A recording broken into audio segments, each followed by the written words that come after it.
எல்லாருக்கும் வணக்கம். Welcome to இளவரசி சேனல். இன்னைக்கு நான் உங்களோட ஷேர் பண்ண போகிறது சிக்கன் 65 தான் ஷேர் பண்ண போகிறேன். ரொம்ப ஸ்பைசியான ரொம்ப டேஸ்டியான சூப்பரான ஒரு 65 தான்.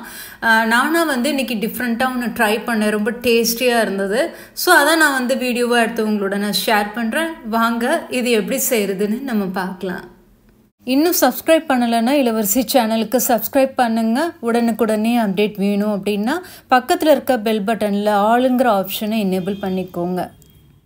நான் 1 கிலோ அளவில் கோழியை இந்த மாதிரி செஸ்ட்டு தனியாக லெக்கு தனியாக கட் பண்ணி இந்த மாதிரி வாங்கி வச்சுருக்கேன். இப்போ இதை செஸ்ட்டு வச்சு நம்ம 65 செய்ய போகிறோம். இந்த மாதிரி கோடு போட்டு இந்த மாதிரி கொடுப்பாங்க. இப்போ நம்ம ஊற வைக்கிற ப்ராசஸ் ஃபஸ்ட்டு பண்ணிடலாம். ஃபஸ்ட்டு ஒரு பெரிய பாத்திரத்தில் ஒரு அரை அளவுக்கு தண்ணி வச்சுக்கோங்க. கொஞ்சமாக உப்பு சேர்த்துட்டு மஞ்சத்தூள் சேர்த்துட்டு கரம் மசாலா ஒரு அரை டீஸ்பூன் சேர்த்துக்கோங்க. மிளகாத்தூள் ஒரு அரை டீஸ்பூன் சேர்த்துக்கோங்க. எலுமிச்சைப்பழம் பார்த்திங்கன்னா ரொம்ப சின்னதாக இருந்துச்சு அப்படின்னா கண்டிப்பாக 2 இது நீங்கள் கட் பண்ணி புளிங்க. பெருசாக இருந்தால் இங்கே பாருங்கள், எனக்கு ரொம்ப சின்னதாக இருக்குது, அதனால தான் நான் 2 இது கட் பண்ணி வச்சுருக்கேன். பெருசாக இருந்தாக்கா ஒன்று போதும். அந்த ஜூஸே இந்த சிக்கனுக்கு போதும். இப்போ இது எல்லாமே புளிஞ்சிடலாம். இப்போ இஞ்சி பூண்டு பேஸ்ட் பார்த்திங்கன்னா ஒரு அரை டேபிள் ஸ்பூன் சேர்த்துக்கோங்க. சேர்த்துட்டு இதை நல்லா கலந்து விட்டுருங்க. இப்போ நல்லா மிக்ஸ் பண்ணியாச்சு இந்த தண்ணியில். இப்போ நம்ம என்ன செய்ய போகிறோம் அப்படின்னா பார்த்திங்கன்னா சிக்கன் நம்ம 2 தடவை வாஷ் பண்ணி வச்சுருக்கோம் இல்லைங்களா, அதை இதில் ஆட் பண்ணிக்கலாம். இது நல்லா ஒரு 2-3 தடவை வாஷ் பண்ணிவிடுங்க. 2 தடவை வாஷ் பண்ணிவிட்டு இந்த தண்ணிக்குள்ளே போடுங்க.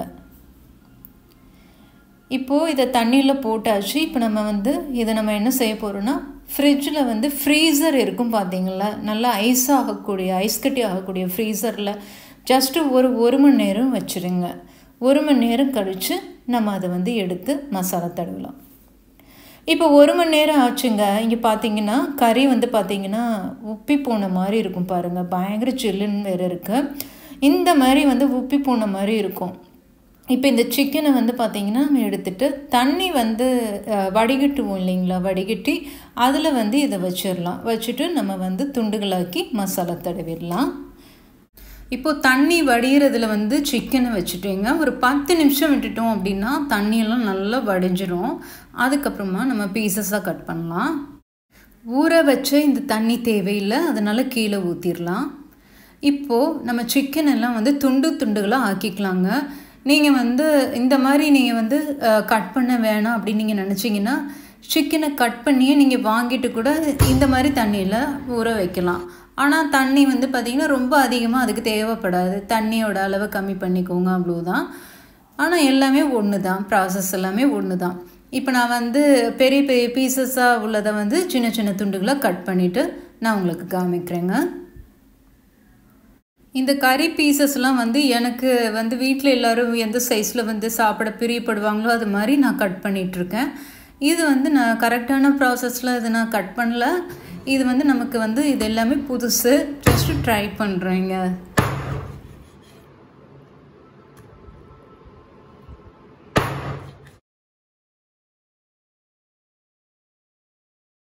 இப்போ அவ்வளோதான், எல்லாமே நம்ம சூப்பராக கட் பண்ணியாச்சுங்க. இப்போ இதுக்கு எல்லாமே நம்ம மசாலா தடவிடலாம். ஃபஸ்ட்டு மஞ்சத்தூள் ஒரு 1/4 டீஸ்பூன் சேர்த்துக்கலாம். அப்புறமா மிளகாத்தூள், காரமான மிளகாத்தூள் ஒரு 2 டீஸ்பூன் அளவுக்கு சேர்த்துக்கோங்க. இதோட கலருக்காண்டே காஷ்மீரி மிளகாத்தூள் ஒரு டீஸ்பூன் அளவுக்கு சேர்த்துக்கோங்க. இதோட மிளகுத்தூள் ஒரு அரை டீஸ்பூன் அளவுக்கு சேர்க்குறேன். இது போட்டிங்கன்னா நல்லா ஸ்பைஸியாக இருக்குங்க. இதோட அடுத்து அரை டீஸ்பூன் அளவுக்கு கரம் மசாலா சேர்க்குறேங்க. இதுக்கப்புறம் தனியாத்தூள் ஒரு 2 டீஸ்பூன் அளவுக்கு சேர்த்துக்கோங்க. இப்போது இதுக்கு உப்பு கொஞ்சமாக சேர்த்துக்கோங்க. நம்ம தண்ணியில் உப்பு போட்டு ஊற வச்சோம், அதனால் பார்த்து சேர்த்துக்கணும். இதுக்கப்புறம் இஞ்சி பூண்டு பேஸ்ட்டு ஒரு 3 டீஸ்பூன் அளவுக்கு சேர்த்துக்கோங்க. இதுக்கப்புறம் ஒரு முட்டை நம்ம அதில் உடச்சி நம்ம சேர்த்துக்கலாங்க. ஒரு முட்டையை முழுசாகவே சேர்த்துக்கோங்க. இப்போ முட்டையெல்லாம் சேர்த்துட்டு லெமன் புழிஞ்சிக்கலாம். லெமன் ஒரே ஒரு லெமன் புழிஞ்சால் போதும். அதிகமாக தேவையில்லை. ஏன்னா நம்ம தண்ணியில் கூட நம்ம ஊற வச்சோம் லெமன் போட்டு. அதனால் நான் வந்து ஒரே ஒரு லெமன் தான், சின்ன லெமன் இதில் புழிஞ்சிருக்கேன். இப்போ வந்து இதெல்லாமே நல்லா மிக்ஸ் பண்ணி விட்டுருலாங்க. இதை நல்லா வந்து கையால் நல்லா கலந்து விடுங்க. கலந்துட்டு இந்த மாதிரி மசாலா நல்லா கலந்ததுக்கப்புறமா நம்ம வந்து சிக்கன் வந்து இதில் ஆட் பண்ணிக்கலாம். சிக்கன் பீசஸ்லாம் வந்து எலும்புகளோடு இருக்கும் இல்லைங்களா, அதனால் இது மசாலா வந்து இதை மிக்ஸ் பண்ணும்போது கையால் மிக்ஸ் பண்ணும்போது கையை குத்திடும். அதனால் உங்களுக்கு பழக்கம் இல்லைன்னா கரண்டி வச்சு மசாலா தடவிக்கோங்க. கையால் பண்ணுறீங்க அப்படின்னா அப்படி லைட்டாக வந்து கையை வந்து மேலே அப்படி எடுத்து இப்படி தடவிட்டோன்னா நல்லா மிக்ஸ் ஆகிடும். இப்போ வந்து பார்த்திங்க அப்படின்னா ஓரளவுக்கு நல்லா மிக்ஸ் ஆயிடுச்சு. இன்னும் ஒரு நிமிஷம் வந்து மிக்ஸ் பண்ணோம் அப்படின்னா உங்களுக்கே தெரியும் அந்த சிக்கன் பீசஸ்லலாம் வந்து பார்த்திங்கன்னா நல்லா கோட் ஆகும். இப்போது இது எல்லாமே நம்ம மசாலா தடவியாச்சு, நல்லா கோட் ஆயிடுச்சு. இதை மூடி போட்டு ஒரு அரை மணி நேரம் விட்டுடலாம். இப்போ அரை மணி நேரம் ஆச்சு. இப்போ அரை மணி நேரத்துக்கு அப்புறமா நம்ம வந்து கொஞ்சம் மாவு கலக்க போகிறோம். அது என்னென்னு பார்த்திங்கன்னா அரிசி மாவு ஒரு 2 டீஸ்பூன் அளவுக்கு நான் சேர்க்குறேன். இதுக்கப்புறம் கடலை மாவு 1 டீஸ்பூன் அளவுக்கு சேர்க்குறேன். அப்புறம் கொஞ்சமாக கருவேப்பிலை சேர்த்துக்கிறேன். உங்களுக்கு கொத்தமல்லியும் பிடிக்கும் அப்படின்னா சேர்த்துக்கலாம். நான் கருவேப்பிலை மட்டும் சேர்த்துருக்கேன். இப்போ எல்லாமே வந்து இதில் நல்லா மிக்ஸ் பண்ணி விட்டுடலாம். இதையும் மிக்ஸ் பண்ணிவிட்டு ஒரு அரை மணி நேரம் ஊற வச்சுடுங்க. இப்போது 1 மணி நேரம் மொத்தத்துக்கு ஊறிடுச்சு. இப்போ கடைசியாக வந்து நான் காஞ்ச வெந்தய இலை சேர்க்குறேன். ஏன்னா வீட்டில் வந்து பார்த்திங்கன்னா காரமாக எந்த ஐட்டம் சாப்பிட்டாலும் வந்துமே வீட்டில் வந்து காஞ்ச வெந்தய இலை சேர்ப்போம். இது உண்மையிலே ரொம்ப ஃப்ளேவராக ரொம்ப நல்லாயிருக்கும். அதனால் இது நம்ம வீட்டில் சேர்க்குறோம். நீங்கள் உங்களுக்கு விருப்பப்பட்ட சேர்த்துக்கோங்க. நான் வந்து எண்ணெய் ஊற்றி அடுப்பை வந்து பார்த்திங்கன்னா மீடியமாக நல்லா ஹீட் பண்ணி வச்சுருக்கேன். இந்த இரும்பு சட்டியில் போட்டால் தான் வந்து பார்த்திங்கன்னா நல்லா சூப்பராக பொரிஞ்சு வரும். ரொம்ப சின்னது, ரொம்ப பெருசாக உள்ளது வந்து யூஸ் பண்ண எண்ணெய் அதிகமாக செலவாகும். இப்போ வந்து பார்த்திங்கன்னா நான் வந்து சிக்கன் பீசஸ்லாம் இதில் ஆட் பண்ணிக்கிறேன்.